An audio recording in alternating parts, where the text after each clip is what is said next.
Allah rəhmət eləsin, Şəhid Mütəhərrir ağa deyirdi.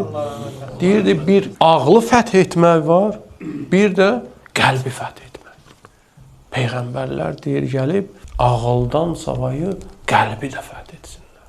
Nə demək istəyir? Ola bilsin, hər hansı bir alim səni, məni elmi sübutlarla, əqli baxımdan qane eləsinlər.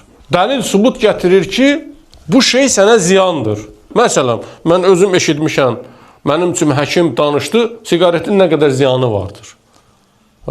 Amma özü də siqaret çəkir. Deyirəm, bəs sən özün bilirsən bunun ziyanlarını və niyə çəkirsən? De, nə eləyim?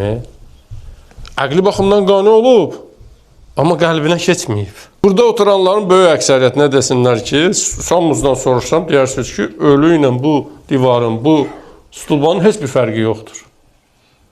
Ölüb də dünyasını dəyişib. İndi hansıza desəm ki, gəlin bir gecə, səhərə qədər onun yanında qalın, bəlkə də böyük əksəriyyəti deyəcək, yox, qorxuram.